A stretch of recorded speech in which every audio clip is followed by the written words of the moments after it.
lambat mesti tak cukup manis je. Takkanlah kau ni teh tarik ni. Kan dah cukup manis. Kau tak percaya kau nak rasa ke? Masalah manis. Naklah. Bang, Kurang. Kau ni minum manis-manis. Tak takut kena potong kaki nanti? Diabetik saya diserang pada umur saya 37 tahun. Lepas tu dan sekarang ni dah 7 tahun lah. Diabetik ada dua type lah. Satu type yang 1 and one type 2 lah. Type 1 usually totally pancreas tak boleh berfungsi dengan sepenuhnya. Manakala type 2 ni dia still boleh guna tetapi tidak cukup insulin yang diproduce. Diabetes jenis 2 ini sebenarnya disebabkan oleh pengurangan pengeluaran insulin oleh pankreas disebabkan disfungsi, kita panggil dysfunction pankreas itu sendiri.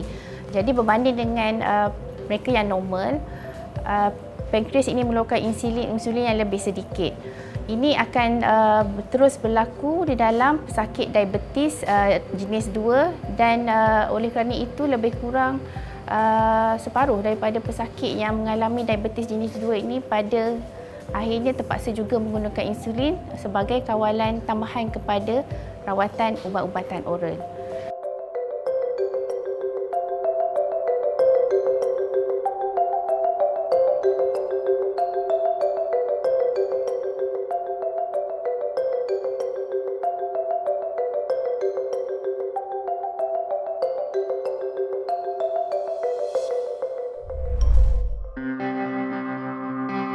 Simptom pertama yang saya dapat tahu ialah saya dalam keadaan dahaga dan juga saya dalam masa 2 jam saya kencing lebih daripada 5 kali.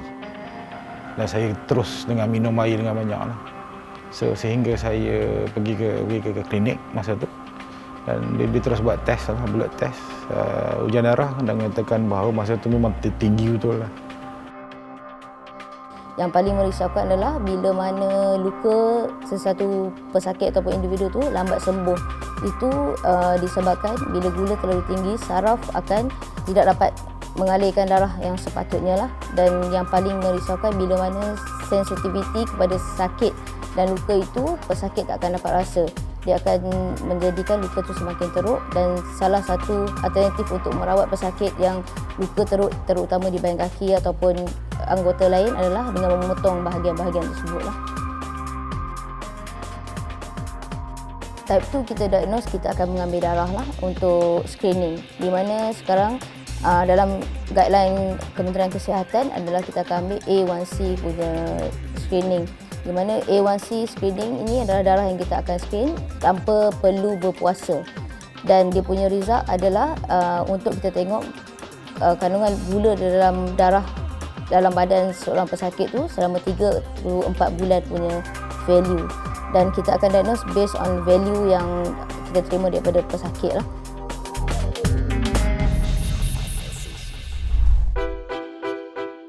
Bagi pesakit yang dalam keadaan kita panggil pre-diabetes, sarana yang boleh kita berikan seperti kurangkan berat badan ataupun jagalah pemakanan, terutamanya pengiraan karbohidrat.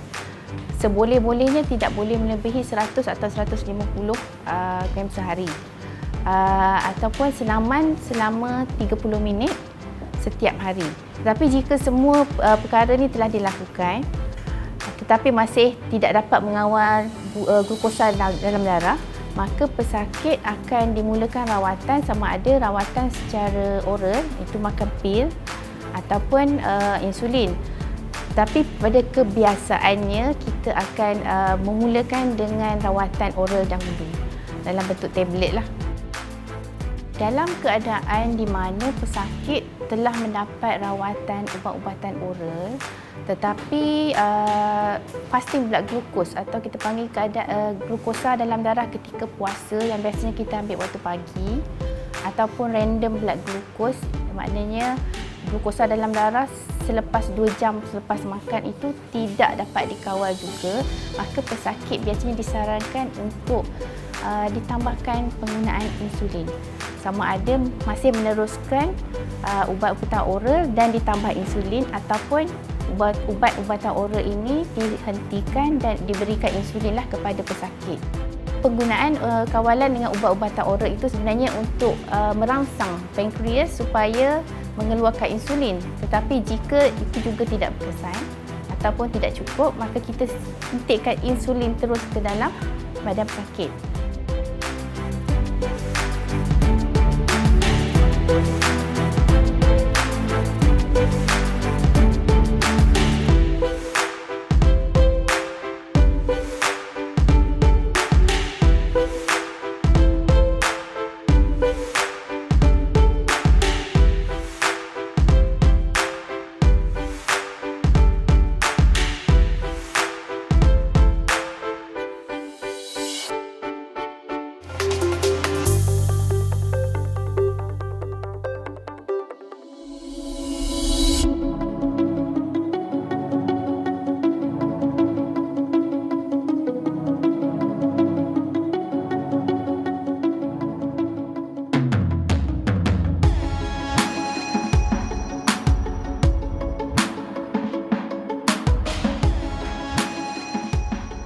Masa saya dapat tahu saya kena kencing manis, mula-mula saya stres jugalah sebab saya rasa macam saya tak boleh accept benda ni. Saya tak boleh terima yang kata saya kena diabetes. Tetapi lepas beberapa bulan dan juga nasihat doktor dengan ubat, everything, dia ada side effect dengan ubat tu. Bila saya first time makan, the first diagnose ubat tu, tiba-tiba mata saya jadi kabur, terus nampak putih semua lah. And then saya jadi penat.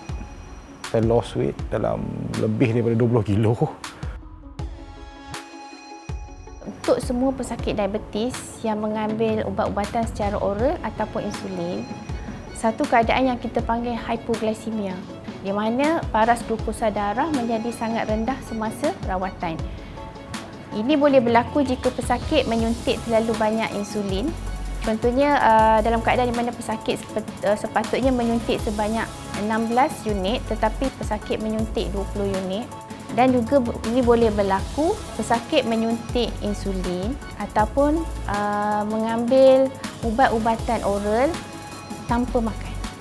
Dalam keadaan ini pesakit mungkin berkemungkinan akan mendapat hypoglycemia di mana penurunan glukosa dalam darah itu turun dengan terlalu mendadak.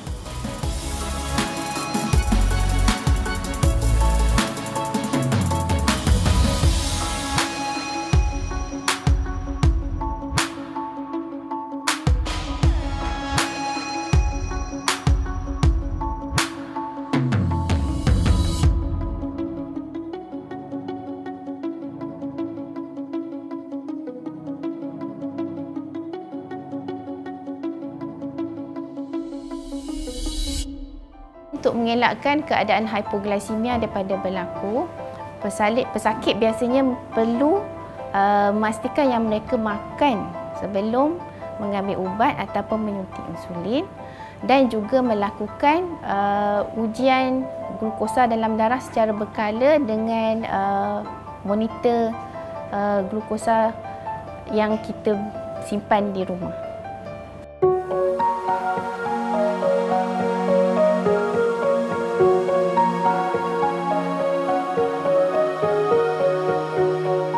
Pegaga hempedu bumi semua tu, itu ada dalam kementerian punya penyelidikan yang mengatakan dia boleh reduce ataupun mengurangkan tahap gula dalam darah seorang penyakit diabetes. Tetapi benda ni tak boleh dibuktikan dan tak boleh disahkan selamat dengan jangka masa yang lama lah. Sebabnya semua penyelidikan tu dilakukan kepada tikus. Untuk manusia adalah sedikit sahaja kajian yang dilakukan. Pada masa sekarang, sakit diabetes ini sebenarnya seumur hidup dan rawatan yang diberikan bukanlah untuk mengubati tetapi mengawal glukos dalam darah dan membantu pankreas untuk mengeluarkan insulin. Cara pengambilan ubatan sama ada oral ataupun insulin perlu diambil dengan teratur, sukatan yang betul. Selain daripada itu, pesakit diabetes juga perlu mengawal pemakanan, terutamanya pengiraan karbohidrat dan gula, dan juga perlukan senaman yang berkala dan juga menurunkan berat badan seboleh mungkin ke tahap yang normal. Untuk pesakit yang dah ada kencing manis, jangan terlalu stres atau down sebabnya kencing manis boleh dikontrol. Dan setengah pesakit ada yang sampai berhenti ubat sebab glucose level tu dah elok. Maksudnya dia lifetime modification. Okey, ubat ikut doktor cakap, makan ikut time and follow up properly lah, tak ada beli kat farmasi. Cuma yang nak pesan, jangan pergi beli dekat farmasi dan rawat sendiri. Itu akan membahayakan pada pesakit sendirilah.